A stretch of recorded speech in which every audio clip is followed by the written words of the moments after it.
died in his sleep last night at the age of 78. Tonight, starring Steve Allen. Before Letterman and Leno, before Johnny Carson, Steve Allen was the original king of late-night TV, inventing the talk show form in the 1950s.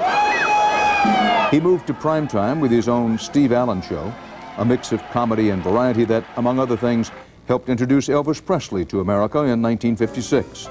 A prolific author and composer, Allen is best remembered for his comedy. He took his pants and he went like this. Asked about his sense of humor, Allen credited his vaudevillian parents and other early influences, including his Uncle Fred. I idolize both Groucho and Fred Allen. I don't see any of them in my work, but I wouldn't be surprised if there was a little sprinkling of it. The 1958 ouch baseball season is getting underway with the annual... Good night, folks. That's a serious. That's it. The annual... Oh. Can't sleep, honey? Carson, Letterman, Leno, and more.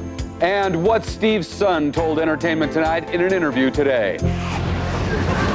Hi, everybody. I'm Bob Goen. And I'm Mary Hart. Steve Allen is first up tonight. He's the man who started The Tonight Show and paved the way for Carson, Leno, and Letterman. Now, with the news that he's passed away, E.T. speaks with his family. And our Leonard Maltin has the latest on his final days. The 78-year-old entertainer died in his sleep yesterday evening at his son's house in Los Angeles.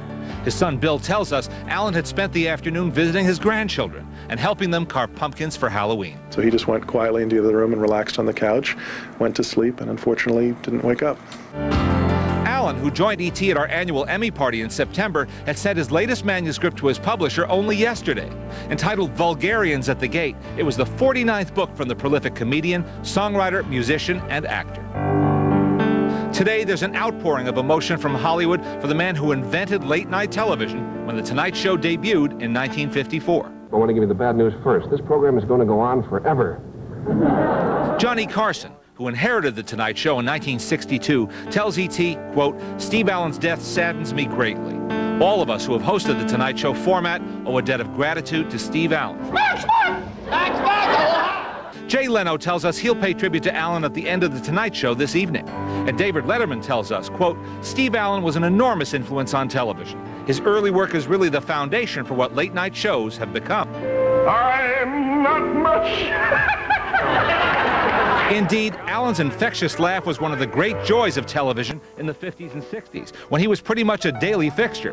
His nightly syndicated program in the 1960s was hailed as revolutionary and inspired Letterman's late-night antics, as Allen told me himself in 1992. That was a remarkable television show, remarkable. Thank you. So David Letterman thought, and as he has often said himself, which I appreciate, he's still doing it.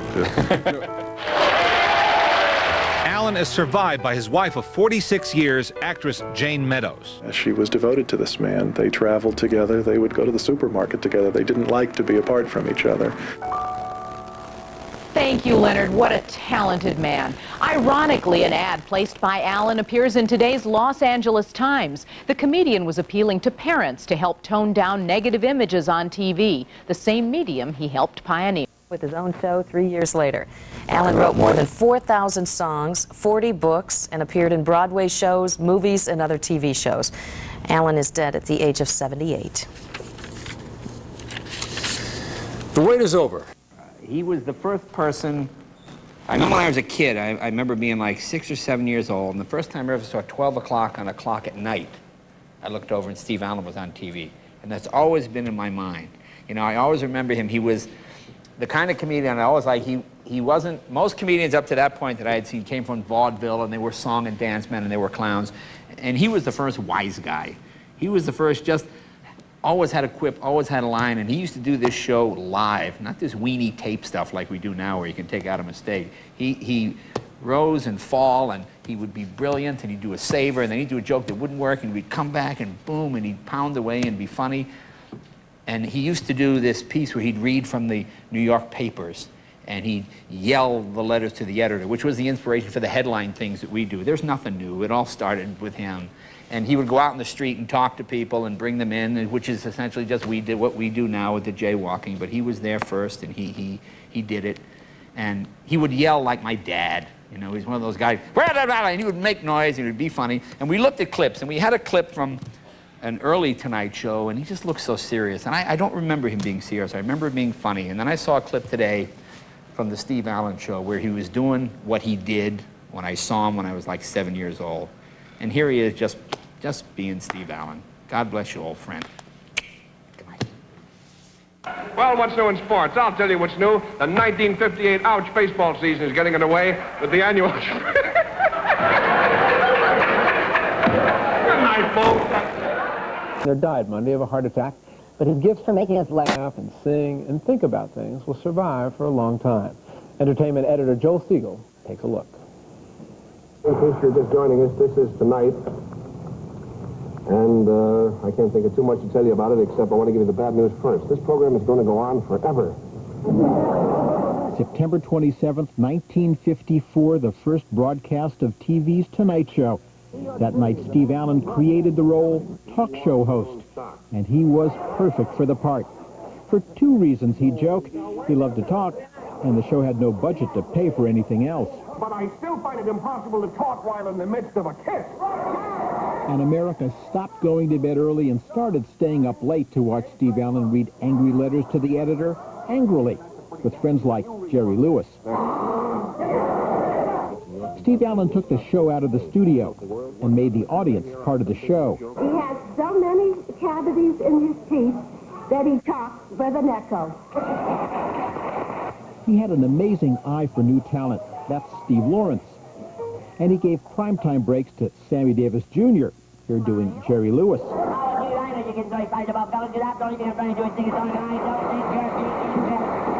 And Johnny Carson, here doing Ed Sullivan and Steve Allen. All right with you, Steve Youngster? That's Lenny Bruce. I finally got rid of her. How'd you do that? She left me. And Elvis.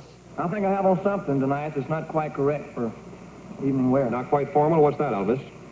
Blue suede shoes. Oh, yeah. Here are the Muppets. Kermit the Frog made his network television debut on the Steve Allen Show.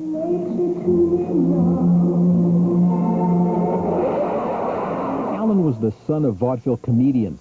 He was married to actress Jane Meadows for 46 years. Bill Allen is their son. I think he appreciated that he had this great diverse range of gifts, and I think he appreciated that people saw him as one of the last great truly Renaissance men of the 20th century. He was a Renaissance man. He wrote 4,000 songs and published 47 books. And he helped invent television. As hard as Steve Allen made us laugh, he made Steve Allen laugh even harder.